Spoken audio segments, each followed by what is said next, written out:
O sea que eso no me voy a escuchar. Súper Yo diré a mi tranquilo. madre, pero tú no calas. Bueno, yo lo comenté en el grupo que fui a hablar con Antón porque a mí lo de leer en gallego se me complica. Esa es la verdad. No soy muy fina ni muy nada, pero sí se me complica, la verdad. Será que no estoy muy afeita. Entonces me recomendó un libro de una chica que es muy joven, Antía Yáñez Rodríguez, y está recomendado para a partir de 12 años, muy conmigo, es muy yo. Y realmente escogí la primera parte porque se trata de 4 hermanos, el mayor es un chico y luego son 3 niñas, y yo es que no lo pude evitar. Cuando empecé a leerlo, dije, ahí estamos, Inalu para Charo, cambia el sexo del primogénito. Mujercitas. Pues sí, pero tal cual, o sea, me visualicé en el momento, porque iba la madre con ellos y habla, claro, de los niños van enfadados. Bueno, la historia es muy bonita, ¿eh? Es como, el libro se llama Misterio de Puerto Marín, pero me encantó, es de verdad que es muy agradable y bueno, me gustó mucho, porque cuando empecé a leerlo, tampoco me quiero pasar. Pero tal cual, o sea, me visualicé cuando era pequeña con mis hermanas y me reí mucho. Entonces digo, bueno, una vez que no choro, pues vale la pena leer esto. Y eso es O Misterio de Puerto Marín. Y bueno, empieza así, desterro de verán, de como os 4 se convirtieron en 5 a pesar das pulgas.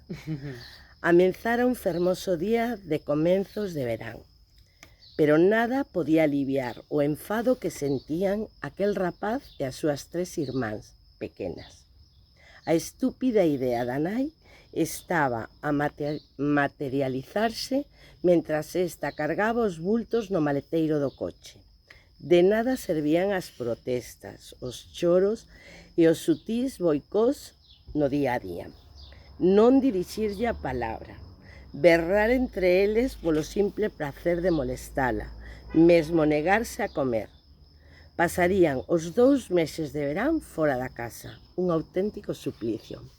Para Antón non era tanto o feito de que non vería os amigos como saber que tería que pasar todos aqueles días na única compaña desas 3 repugnantes.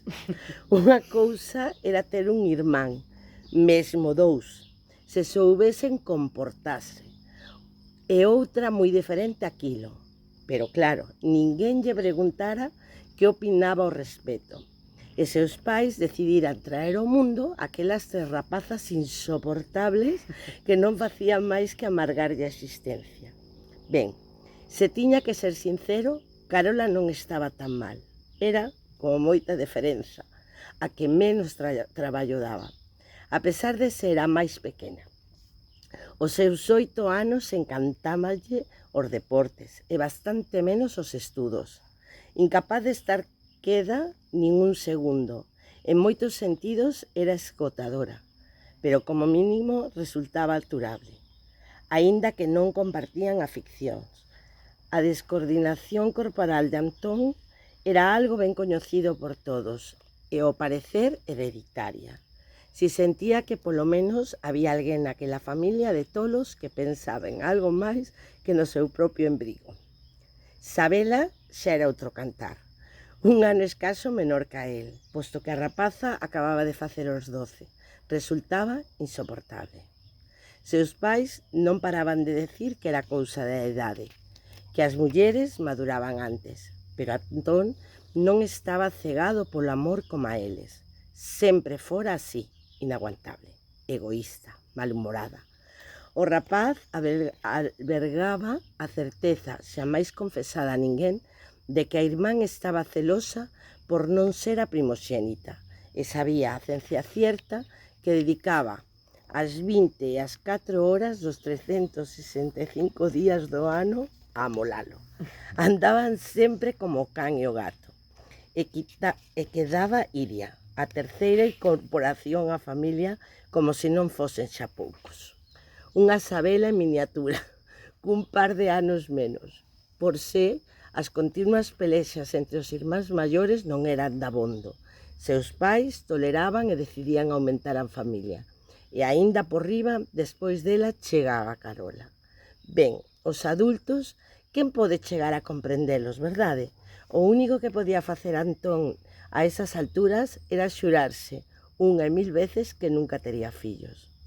Coa súa sorte seguro que lle saían como aquelas tres. A xenética era unha forza moi poderosa. Naquel intre, a nai pechou o maleteiro do coche con demasiada forza e Antón, dando un chimpo co susto, saiu do seu ensimesmamento.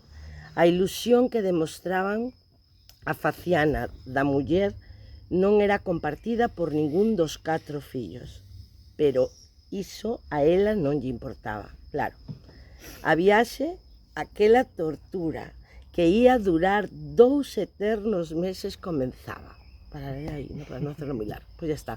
Discuten todo el camino, por supuesto. Y me recuerdo cuando nosotros éramos pequeñas, que no había estos monovolúmenes, ni podíamos ir 4 detrás. Y yo recuerdo que mi padre nos decía, paraba así en seco cuando íbamos peleando, y nos decía, ¿quién